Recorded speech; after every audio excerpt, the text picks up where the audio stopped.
What's up everyone and welcome back to the MMA Zone. Today, let's get started with Arman Tsarukyan confident he will beat Islam Makhachev. In the wake of Arman Tsarukyan's title fight against Islam Makhachev being made official for the UFC 311 card in Los Angeles, the #1 contender is confident that this time around he'll be the one getting his hand raised. And before we continue, make sure to leave a like on the video to help support the channel. The first time the two fought back in 2019, Tsarukyan was making his debut. However, this time around, he believes he's an entirely different fighter compared to the Arman Tsarukyan that went the distance with Islam Makhachev all those years ago. On Tuesday's episode of the Ariel Helwani show, he explained how both he and the champion have evolved since then. "I feel like I'm a completely different fighter right now, and now I have everything to beat him. He has changed a lot. He improved his striking, his clinch, and his elbows, knees, so he's good in Muay Thai, but wrestling skills, it's the same." Tsarukyan also confirmed that he hasn't filmed the anti-bullying video after being suspended for getting into an altercation with a fan. Given that he appears eligible to fight without the reduced suspension that would have come with filming the video, it doesn't sound like Tsarukyan will make one unless he has to.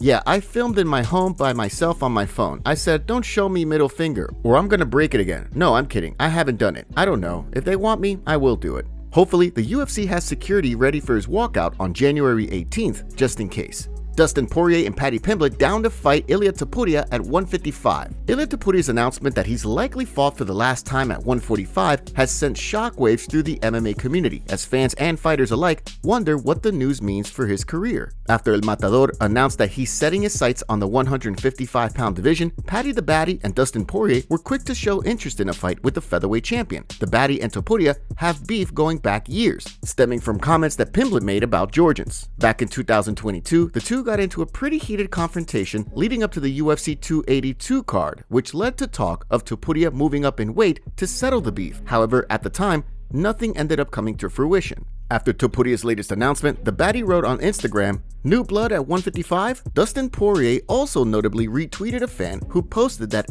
if Topuria is moving up to 155, then a fight between him and the Diamond could be the move." With the featherweight champ saying that he wants to get back in the octagon in March or April, it'll be interesting to see how the UFC decides to handle things. Demetrious Johnson joined Team Khabib's camp training for UFC 311. Check this out. Let's go!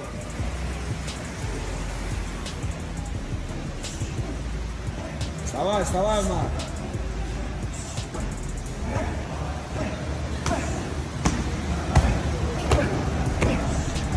Demetrious, welcome. Thank you.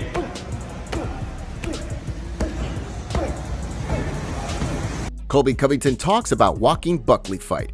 With fight week underway for his headliner against Joaquin Buckley, Colby Covington was all business while speaking with media members on Tuesday, saying that he's looking at Saturday's fight as an opportunity to remind everyone that he's one of the best at 170. Although he's coming off a loss to Leon Edwards, and the last time he got a win was back in 2022, Covington is calling Saturday's bout a legacy fight as he looks to get back into title contention.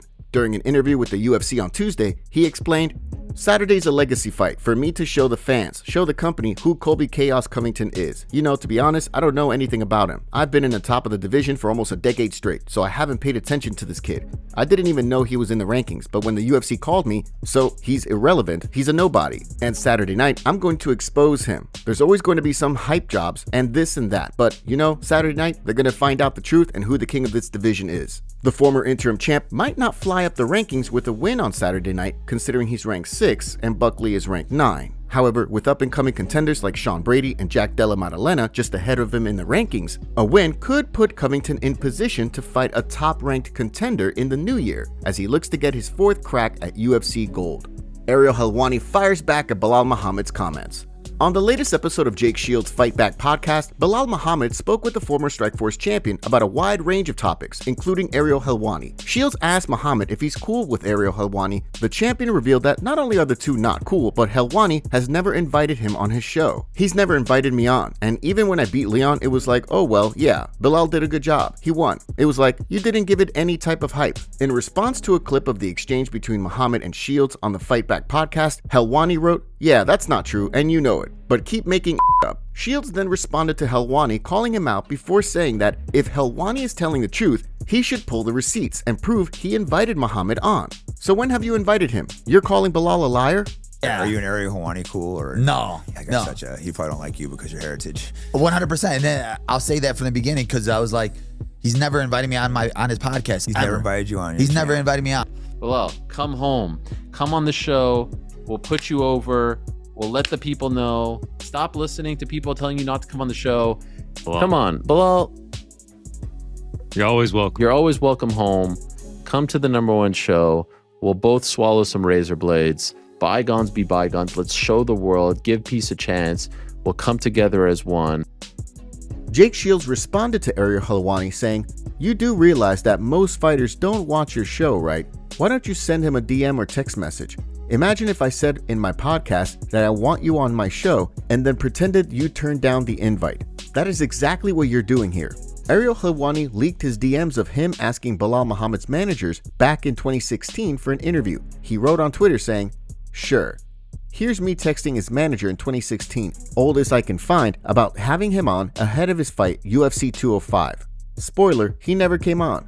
I've asked publicly and privately. Now piss off." In the screenshot it says, "Can he do 1:25 p.m. Eastern Time, closer to 2:05 for Belal deal?" His manager responded saying, "I'll confirm time, deal." This confirms that Ariel did in fact offer Belal an interview, to which it seems like at the time, Belal declined. However, it's important to mention that Muhammad is actually managed by Ali Abdelaziz, and several years ago, Helwani alleged on ESPN Radio that Ali refuses to let fighters he manages talk to him. Because of that, Helwani doesn't have dominance fighters like Khabib Nurmagomedov and Kamaru Usman on his show. Merab Dvalishvili breaks silence on UFC altercation. After nearly coming to blows with Umar Nurmagomedov backstage over the weekend, Merab Dvalishvili was then seen on camera getting into it with a fan at the UFC 310 card in Las Vegas. Although the bantamweight champion had already shared his side of the story in a video exposing the guy he got into it with for allegedly being a teammate and friend of Umar Nurmagomedov, Dvalishvili broke his silence on the matter during an appearance on the Ariel Helwani show on Tuesday. "I'm a man first, and then if you come to my face and if you disrespect me, you're gonna get slapped. And don't try that, because I'm a man. And I will never forgive you, even if I have to go to jail. I don't care, man. I don't care. I have so much to lose. I don't care. This belt, I don't care. This money, I don't care. This legacy, I'm a man." UFC veteran Matt Brown had the champions back on the latest episode of The Fighter vs. the Writer, explaining why he had no problems with the way Dvalishvili reacted. Look, these fans, you keep to yourself, bro. Like, you don't with professional fighters. Like most of us are martial artists that are respectful and stuff, but we're also human beings, and we'll rip your throat out. Like when don't with us. Like, it's stupid. Yeah, there's nothing more to say about it. Like, you touch me, I'm you up. I'm sure every other fighter feels the exact same way. During his appearance on the Ariel Helwani show on Tuesday, Dvalishvili opened up on the UFC finalizing a fight between him and Umar for January, saying that although he initially didn't want to fight in December or January, he's a company man. "I was going to take my 5 months, 6 months and enjoy my time. I became champion first time after hard work, and I was going to travel a little bit. I had some work and I was going to enjoy Christmas, New Year's. I had plans to go in Spain, spend time with Ilia and his family, and January 10th is my birthday, and I was going to celebrate first time ever my birthday. I was going to my country, and UFC was asking me if I was interested in January, and so basically UFC needed me in January because they needed like Umar to fight with Islam, and I step up, I'm a company man." The champ might not be able to celebrate his birthday the way he liked, but instead, he could wind up earning his first successful title defense in honor of turning 33. UFC updates. Heading into the last card of the year this weekend, let's take a look at today's UFC fight updates, starting with Bryce Mitchell and Do Ho Choi agreeing to throw down in the new year after both guys picked up wins on the UFC 310 card this past weekend. The Korean Superboy posted a photo of the Earth while calling out known flat earther Bryce Mitchell, which led to Thug Nasty replying, "CGI, brother. UFC, I'm thinking March 8th in Vegas, someone tag him." He then replied again, simply adding, "Ready to go."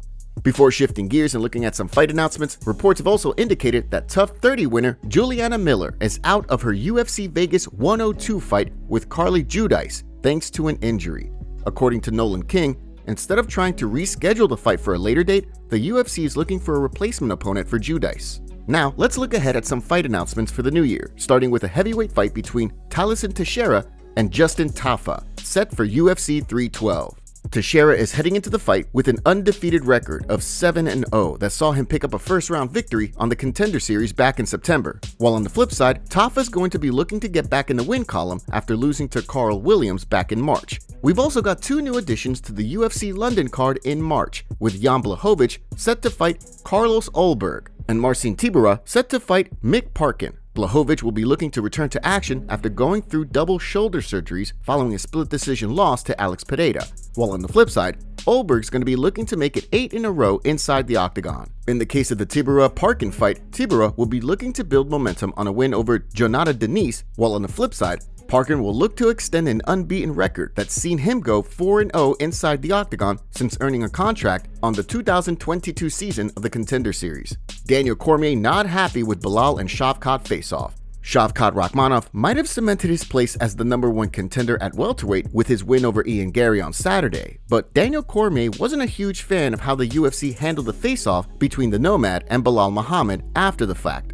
During a video for his YouTube channel reacting to Saturday's card, DC compared the stare-down between Rakhmonov and Muhammad inside the octagon to the stare-down between Alexander Volkanovski and Ilia Topuria, and the stare-down between Sean O'Malley and Aljamain Sterling, explaining what the Rakhmonov-Muhammad stare-down was missing. I've got to be honest, it was weird. I don't love face-offs when you have a translator, especially when Belal, as much as people want to hate him, he's not a disrespectful guy. So it doesn't make that moment that you're looking for when you bring a champion into the ring. When Volk came in after Topuria beat Max, they shook hands and they left.